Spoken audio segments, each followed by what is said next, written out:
we thought that anyway we're bringing in the Kraftwerk. So we're bringing in the kind of like the German, you know, krautrock weirdness, doing that, and then the English kind of early 80s new wave synth stuff, you know, Depeche and all that, Erasure and, you know, Yazoo and all that, you know, bringing that sound in with the keyboards. The songs are very melancholy. I still like sad songs, and I wanted the album just to be hopefully like Depeche Mode albums in a way that Depeche Mode, they always have sad songs, but they still they still make you dance. You know, people are not crying at Depeche Mode concerts. They're having a great time. So, uplifting melancholy was maybe one of the kind of the main frameworks or the main ideas behind the album. To make an album that you can, you know, drink beer to and have a good time to, but not make it happy in any sense.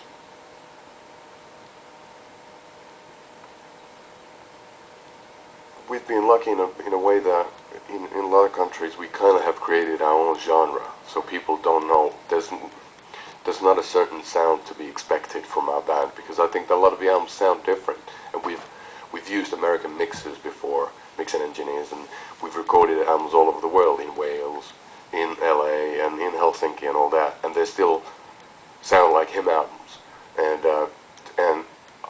I don't know how you would be able to cater to a certain market, like writing a song and thinking that this might work in San Diego. Matt, because I had discussions with Matt about it, because he said that he usually has a hard time of letting go, you know, of a song, and I have the same thing too. I'm always like speculating, should there be some, you know, some weird sound somewhere, or is the chorus good enough, or should there be one more vocal harmony there, or, you know, what about the snare? Should we have like a distorted snare hit, like little details? But this time around, I think that the first song we finished was In Venera Veritas. We did a rough mix of it. We did it really fast, the song and the basic recording for it, and it just felt finished. It was like there's nothing to add, so we used that as a template for the rest of the album. So like, you know, it's a tough thing. You don't want to have too much stuff going on in the song, but not too little. You know, it has to breathe, the song, but then again, it has to also have enough ear candy. Well, Screamworks is still the name of the album, so yeah, Screamworks has been the working title like for a year. I felt that we've always had that kind of like the yin and yang type of thing, and this time around the word scream is yin and yang in itself, since there are very different kinds of screams of pain and screams of pleasure. So it's in the you know, in the head of the person who reads the title, how they see it, you know, how they feel about it. And then it is like an Edvard Munch's, you know, the painting, that you know, creating music and being in a band is like a big inner scream. You know, it's very cathartic to get the songs out, and that's a big scream. So it just worked. It was simple, and I wanted the album to have the word works in there. I was listening to the selected ambient works by Aphex Twin, for example, and I just I've always loved the like selected works of T.S. Eliot. I like the pomposity of it, you know, the pompous vibe of it, and then the subtitle being Love in Theory and Practice, chapters 1 to 13. So it's like, you know, like White Zombie's Astro Creep 2000, blah blah blah blah blah blah blah blah blah blah, which nobody can remember. So Screamworks for me is the like the main title.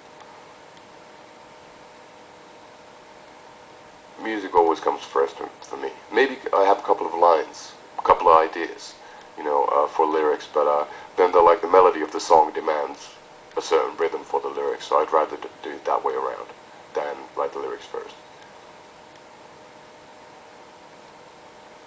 Well, it's all very real, but it's not about missing that much. It's more about what was going on in my life.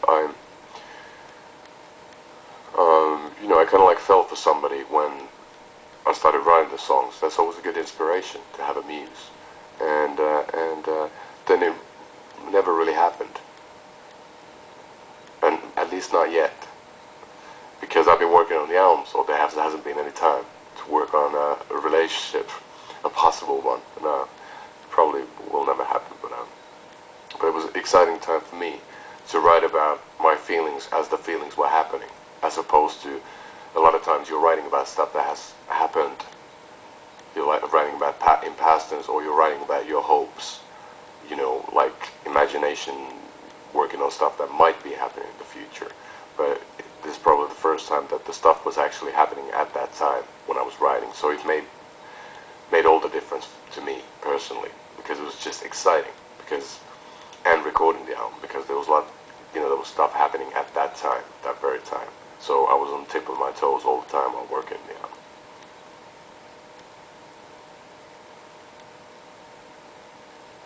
It's tough for me to say. I've only heard the new album maybe 3 times or 4 times. You know, I've heard the songs a gazillion times when we were working on it, but I'm too close to the album yet to be able to say the difference. But then again, I was listening to Venus Doom before we started mixing this one. And if you listen to like Loving Cold Blood, or Dead Love Is Lane, or even Bleed Well, I think that they have a lot of positivity in them. It's just the sound is really dirty, and it's a gloomy album sound-wise. It's got so much dark atmospherics going on, and that was the idea. It was like our doom love metal version of Jane's Addiction's Ritual de la Habitual. That was, you know, just making it psychedelic and weird. And this time around it was just, since, you know, you don't want to repeat yourself and do exactly the same, you want to do something different. You know, we just wanted to have a very cohesive album that when you put it on, you get it instantly.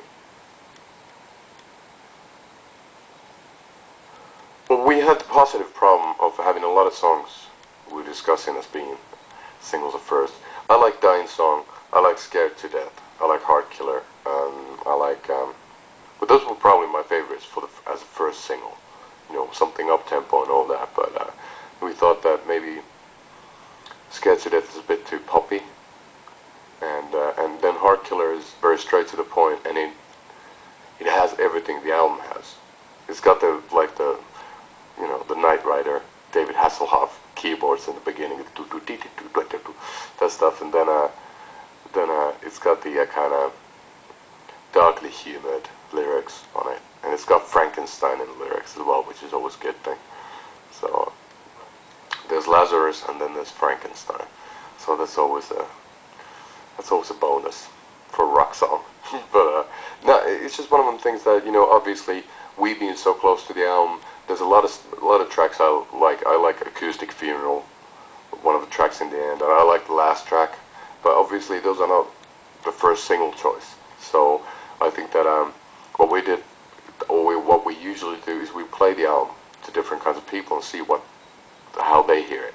And a lot of people came up with either Scared to Death or Heart Killer, and then we thought that Heart Killer may be a bit more up tempo, a bit more rock.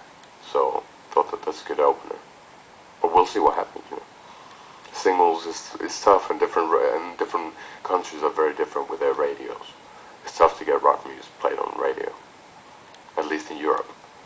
In America, they have, you know, specialized rock radios, and they're huge. But we'll see what happens.